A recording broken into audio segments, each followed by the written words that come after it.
Назик Кук арнасына қош келдіңіздер. Бүгін ең дәмді әр дастарханның сәнін ашатын Наполеон тортын дайындаймыз. Шелпек нандары неғұрлым жұқа және үлпілдек болса, тортымыз соғұрлы дәмді болмақ. Менімен аяғына дейін болыңыздар. Ал онда бастайық. Алдымен ұнды електен өткізіп алыңыздар. Май міндетті түрде тоңазытқыштан шыққан болу керек. Сонда ұсақталған май бір-біріне жабысып қалмайды. Майды ұнға аунатып, үлкен үккіштен өткізіп алыңыздар.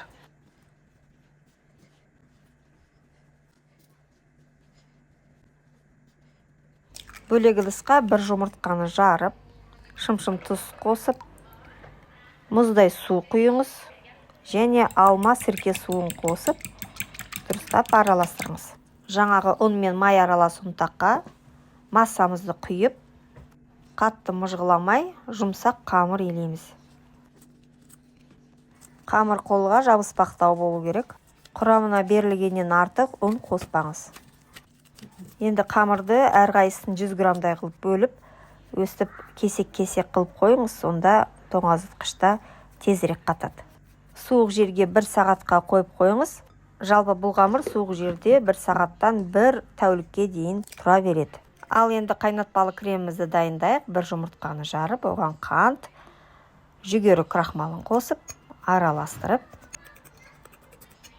сүттің жартысын құйып, 1 келкі болғанша араластырамыз. Енді орташа отқа кастрөлге қалған сүтті құйыңыз. Сүт кішкене ысыйын дегенде ақырындап массамызды құямыз. Қайта-қайта үздіксіз араластырып тұрыңыз. Крем болғанша қайнатамыз және бетінде көпіршіктер пайда бола бастағанда дереу өшіреміз. Кремге сары май қосып 1 келкі болғанша тағы да араластырамыз.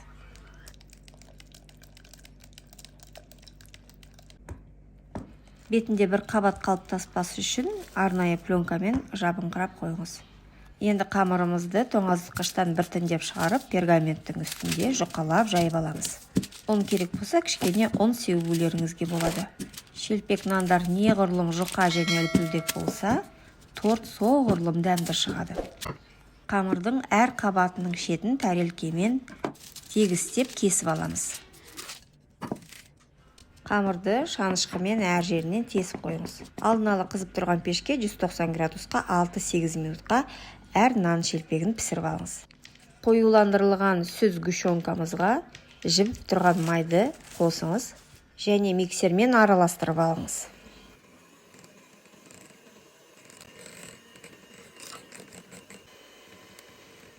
Енді осы массаға жаңағы дайындап қойған қайнатпалы кремімізді қосып, миксермен тағы да бір рет араластырып аламыз.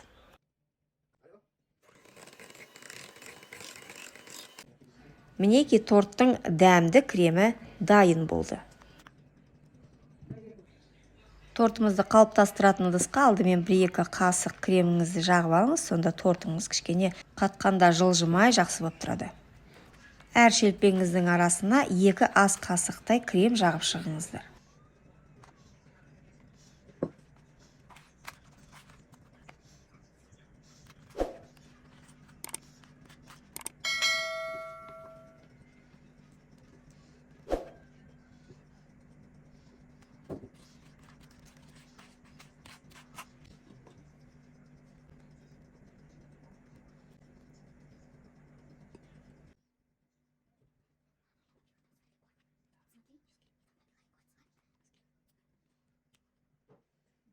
Ең соңғы шелпегіңізді қызарыңқыратып шығарыңыз.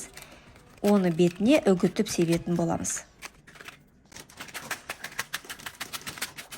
Үгітілген шелпекті енді үстіне, жан-жағына сеуіп шығыңыздар. Соңында тортыңызды кішкене басыңқырасаңыз болады. Егерде тортыңыз сіңімді ауызда ерейтіндей болсын десеңіз, тоңазытқышта минимум 5-6 сағат ұстасаңыз, Наполеон тортыңыз өте дәмді болып шығады. Рецепті жақсылап түсіндіріп, торт жасағаныңыз ойыңыздан шықты деген үміттемін.